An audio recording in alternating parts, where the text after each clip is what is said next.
It's so nuts as an idea. I mean, there are lots of nuts ideas out there, but God, the state of the world that this has come to. Yeah.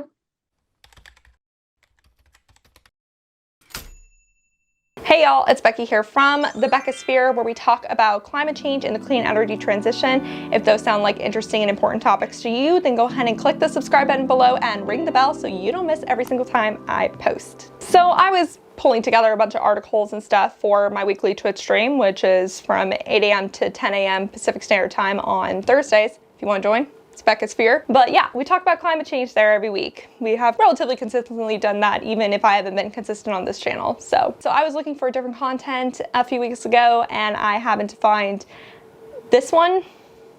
Yeah, talk about a dystopian world we're in at the moment. I and the Twitch streamers love to, you know, completely break our brains reading that article.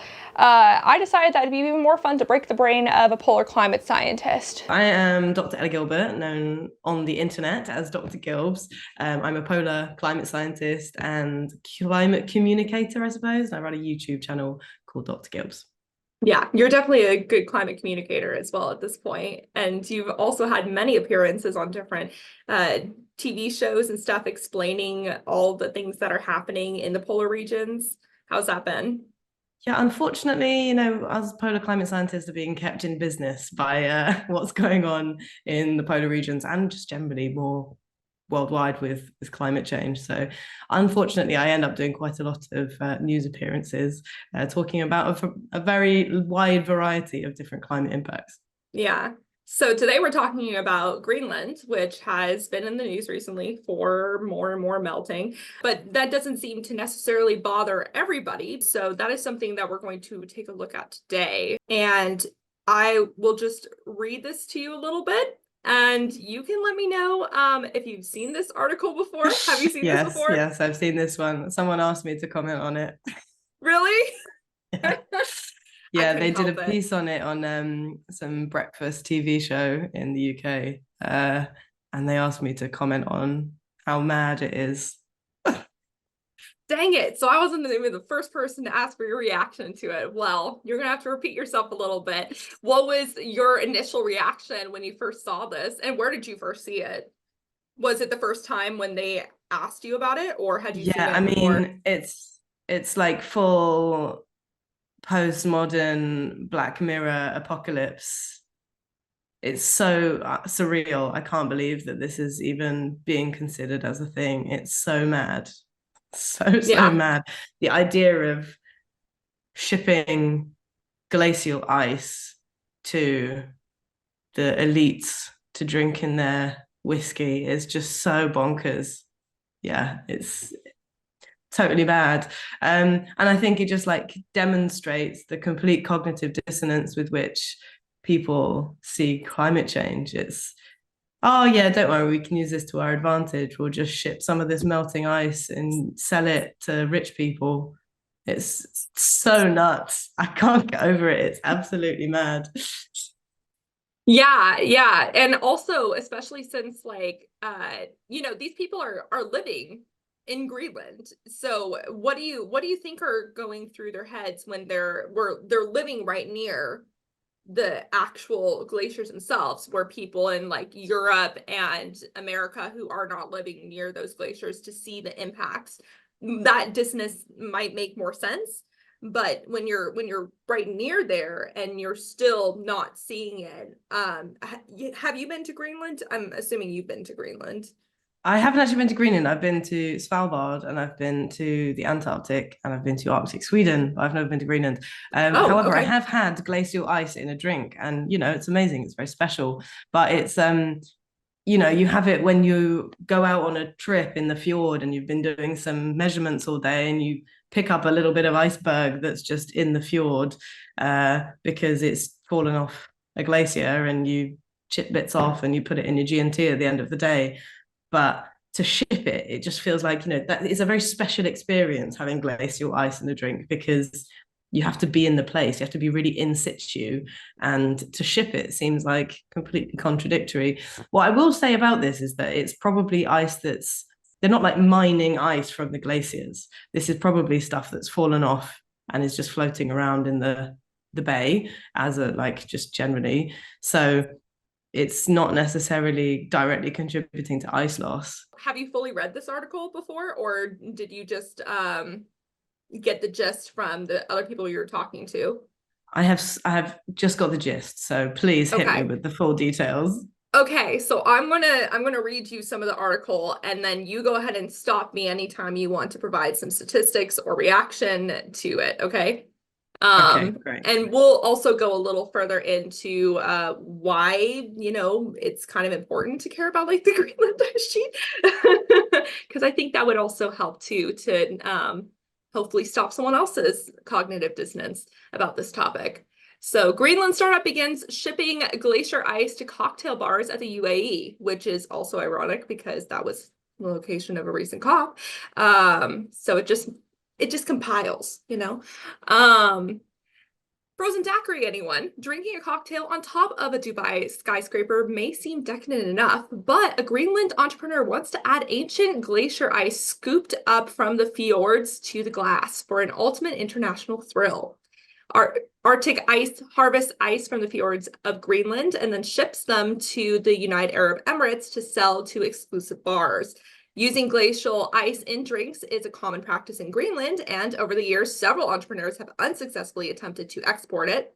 Its co-founder, Malik V. Rasmussen, said the ice, which has been compressed over millennia, is completely without bubbles and melts more slowly than regular ice. Can you confirm this as someone who has had glacier ice? Yeah, and I mean it's like so dark. The stuff that comes out of glaciers, I mean, this picture sort of shows how amazing the patterns can be, but you get this like dark blue ice because it's been compacted over decades, centuries, millennia. So it gets denser and denser and denser, and then it kind of at the base of the glacier like shear, so things are dragging along the bottom of the bedrock and the ice is moving at a different speed, and it creates all of these incredible patterns and gets all of the air out, so it's completely like solid, this mad ice that has not seen the light of day for thousands and thousands of years, and that's what ends up in your drink, which is what makes it so special. And why I can understand that people would want to export it for ginormous sums of money, but why I think it's best to keep it where it is. Absolutely. Yeah, it's also purer than the frozen mineral water usually used in Dubai's ice cubes. According to the company website, Arctic ice is sourced directly from natural glaciers in the Arctic, which have been frozen in a frozen state for more than 100,000 years. These parts of ice sheets have not been in contact with any soils or contaminated by pollutants produced by human activities. This makes the Arctic ice the cleanest H2O on Earth. Which just tells you how much we've ruined our atmosphere, and it's just really, really sad, underlines the fact that we've really, really messed up the environment, and that in and of itself makes me feel a little bit sad. Yeah, the fact that it's so hard to find something that's not contaminated by pollutants and human activity. I mean, we talk nowadays about having microplastics fall from the sky in the form of rain, and like it's everywhere. So it's very dystopian that one of their advertising points is not being touched by humans. And ironically, humans are touching this to get it.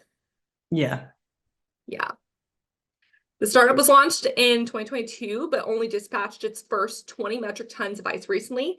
It has been hit with a wave of criticism, I wonder why, which has taken the founders by surprise. Social media commenters have been unflattering, making comments such as, shouldn't you be worrying about the effects of global warming rather than selling glacier water? Or what is this dystopia? Other reactions and private messages have gone even further, including some comments which, according to Rasmussen, have verged on death threats. Obviously, no one wants to have death threats, but I do understand. Yeah. I mean, the fact this is so dystopian. It is like, I don't know if you have this in the States, but there's a series called Black Mirror that is full dystopia, and it's like, you know, a dystopia that isn't so far from reality. And this feels like an episode of Black Mirror. It's just something that's very, very off kilter about it. Yeah, yeah. And as we go into the article, he talks more about wanting to provide another form of income for Greenland. And so this is like their method that they think of creating more like income for the country, because they used to instead, you know, have more of an income through like fossil fuels and stuff. And so to have to move away from fossil fuels, now they're talking about utilizing a different resource, which is this glacier ice, ironically impacted by our previous burning of fossil fuels. So it's kind of a weird combination of things. Yeah. So I guess to pause for a sec, how has fossil fuels impacted the Greenland area and the emission of greenhouse gases into the atmosphere? So globally, we have raised temperatures by about 1.26 degrees Celsius since pre-industrial times. And a lot of that warming has heated the Arctic more than the rest of the planet. So we've seen an Arctic that's warming 3 or 4 times faster than the rest of the globe. I think Greenland itself, as the ice sheet, is warming something like 1.6 times as fast as the rest of the world. So it's not warming quite as fast as the rest of the Arctic, but Greenland is losing a huge amount of ice. So it's losing 270 billion tons of ice every year, which is just a staggering amount of ice. I think just even last week, a study came out that showed that Greenland was, the estimates were 20% too low. Previous estimates were 20% too low of the amount of ice that's being lost from Greenland. So it's really picking up pace, and it's accelerating by some accounts. And this is having a very significant impact, not only on the people who live there, but also on the local ocean circulation. It has a very important impact on the Atlantic meridional overturning circulation, which is a mouthful, but is a really vital current, is part of the Gulf Stream, or rather the Gulf Stream is part of the Atlantic meridional overturning circulation, and it keeps the climate of Europe and that surrounding region relatively warm. So it has like really significant effects on weather. It has impacts on climate, on the oceans, and sea level rise, on fisheries, on people's livelihoods, on the economy, on people who live there. And ultimately, it's part of a changing climate. You know, we lose Greenland, we lose a really important part of our climate system that keeps temperatures relatively cool. So it's all part of this system that has lots of interrelated feedbacks. The Amok reports that came out last year were pretty dire sounding, and they ended up being quite disagreed upon on when the Amok collapse might actually occur. And then this research came out suggesting that potentially we're underestimating how much melting is happening in the Greenland ice sheet. So would that make the Amok collapse theory seem more plausible than we previously were giving it credit for? Or do you think that it's still too exaggerated to what we should be expecting? Just in your opinion. So that particular study is only one of many. Mm-hmm. And it was suggesting an earlier shutdown than some other studies. And I think what it said got misreported a little in the media, in the sense that they gave a range that was like, collapse could happen between 2027 and 2087.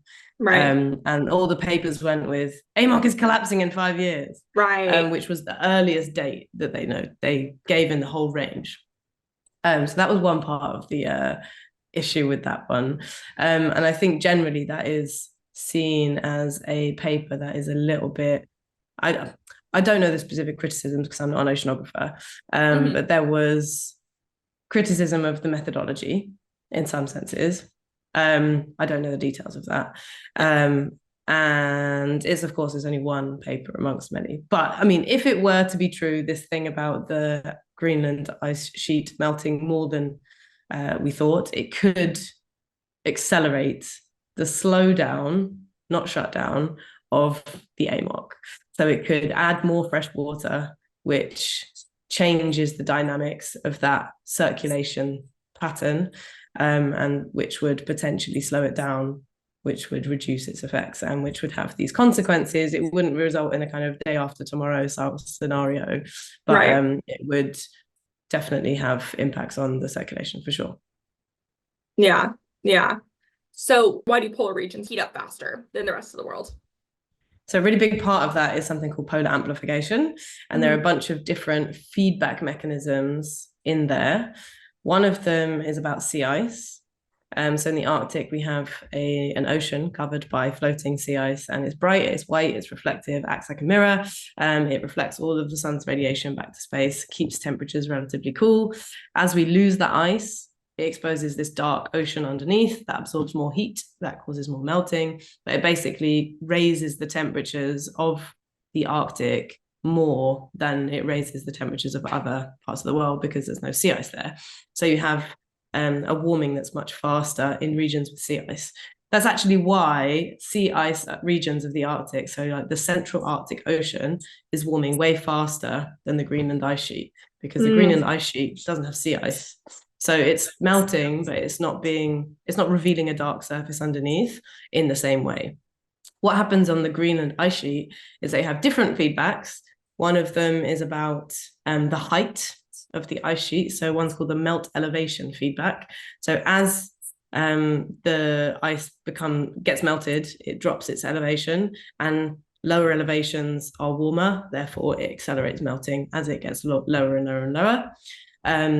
Also, when you get melting, melt ponds, so liquid water on top of ice, are much darker than the ice itself or the snow. So wherever you have melt ponding, which is basically melting happening and staying in the same place, not running off the ice sheet, you get these dark patches, which basically absorbs more energy, which causes more melting, and then it kind of cascades in this way. So there are lots of different feedbacks involved in, and it's almost all around the albedo, so the reflectivity of the surface. So we see this in Greenland, we see it to some extent in Antarctica, although to a much lesser degree, and then it's also about sea ice. So all of this is happening in the polar regions, and they're very unique processes to the polar regions that we don't get elsewhere without snow. Absolutely, yeah. And unlike in the case of sea ice, when these fjords do drop into the ocean, they do contribute to sea level rise, right? Yes. Yeah. So when ice goes from land into the ocean, that's when it adds to sea level rise.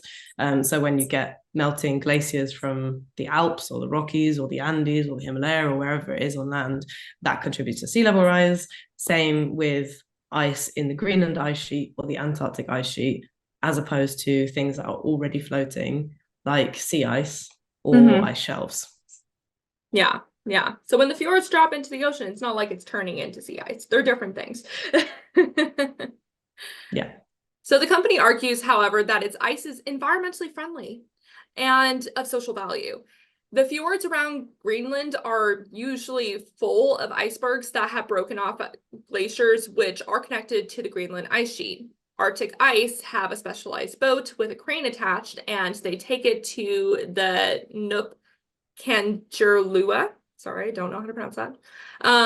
The fjord around Greenland's capital, Nuuk, to look for a specific type of ice which has been in contact with neither the bottom nor the top of a specific glacier.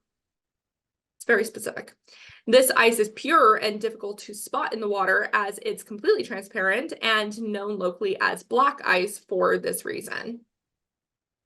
Once they have found a suitable piece, they pick it up with a crane and place it in a blue plastic crate until the boat is full, and then sail the ice back to Nuuk, where they fill up a refrigerated shipping container with the crates. This container is transported to Denmark by Icelandic shipping company Skip.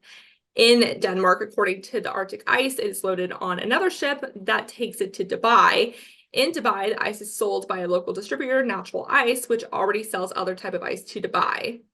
The first stage of shipping from Greenland to Denmark is, Arctic ice argues, of low carbon intensity, as most refrigerated shipping containers that leave Greenland would have been empty because the country imports more frozen goods than it exports.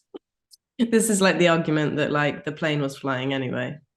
Yes, exactly, exactly. Let's ignore the additional weight that you added to the plane that then, you know, increases the amount of fuel it uses, but for sure.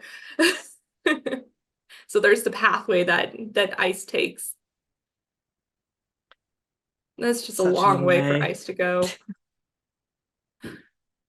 The ice has become an international traveler. Takes 19 days and 9,000 nautical miles.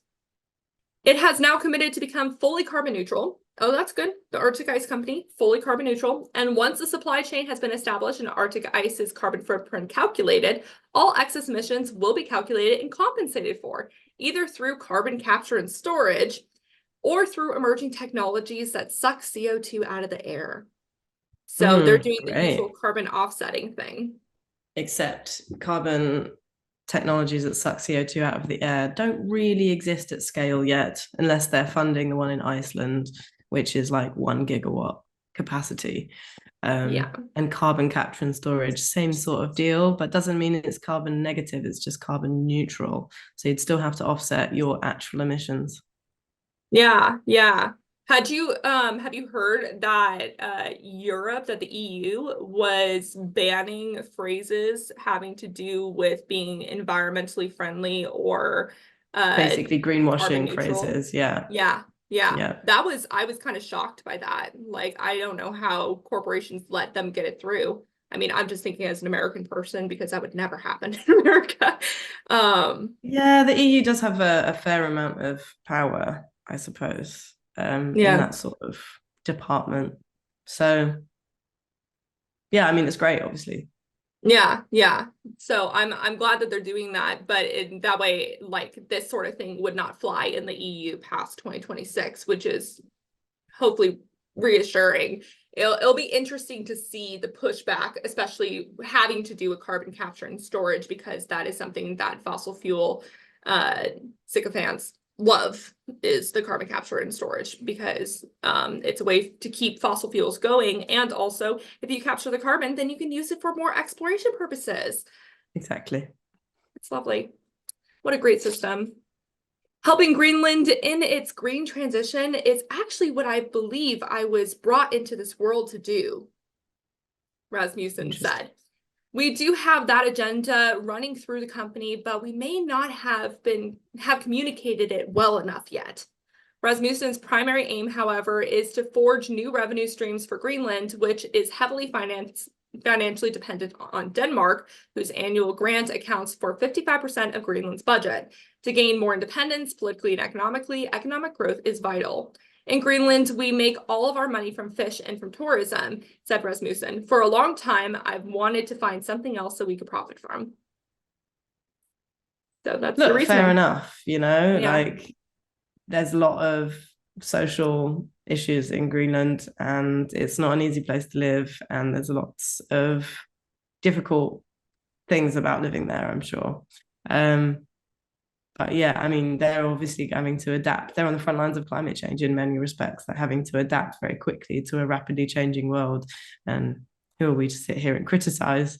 It just feels like it's a symptom of a mad, mad world that economically incentivizes the shipping of pristine, thousand year old glacial ice to elites, to drinking cocktails in the UAE, which is actually almost exclusively going to be high flying tourists because the UAE is famously not a country that drinks a lot of booze.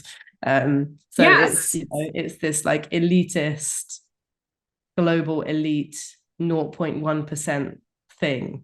And it's just exemplifies exactly how these kind of capitalistic economic structures incentivize or profit from the destruction of the environment that makes it so dystopian.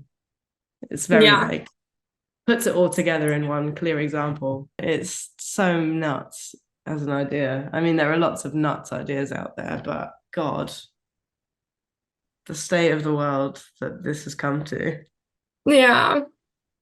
But we're going to continue to talk about climate change on YouTube, despite apparently there being more climate denial on YouTube. So that's concerning on its own. That's a new report that came out. So we got to work on continuing to combat that.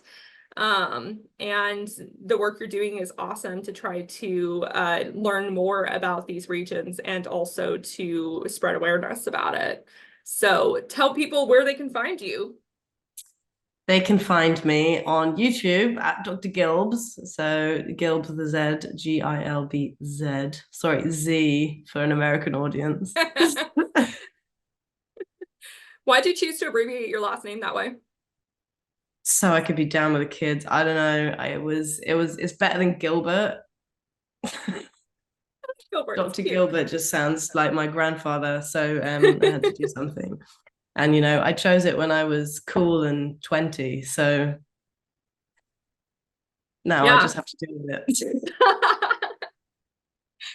it. Amazing. And you also recently had a film come out that you worked hard on. So where can they find that film? What is it called? Yeah, you guys can actually watch it. So it's called Lift the Ice. It's on Curiosity Stream. It's available in Asia Pacific, so the States, North America generally, and Asia.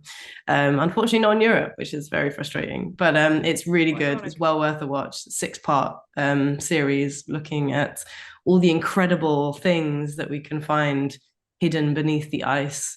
And the last episode, which is obviously the best because I present it, is about climate change and all the amazing discoveries that are coming out of climate science in the polar regions. Highly recommend the whole series, but obviously episode 6 is the best. Have a lovely day. Thank you. You too. Thank you so much, Ella, for coming on my channel. I greatly appreciate it. Definitely check out Ella on Dr. Gilbz. And until next time, remember to talk about the climate crisis every single day and to support your local news and environmental organizations. Thank you so much to the people on Patreon who helped support me and my fur baby Rue. A special shout out to the climate confident and courageous David H., Norman Anal, Paul B., Phil Plasma, Dan Morton, Nate, Specker, Bree C., Deanne, Steve, Kevin Morton, and SKP Joe Korsgold. I greatly appreciate your support of $5 or more. If you would like to support the Beckosphere, please check out the Patreon and Buy Me a Coffee links in the description below for reoccurring or one-time payments. Bye for now.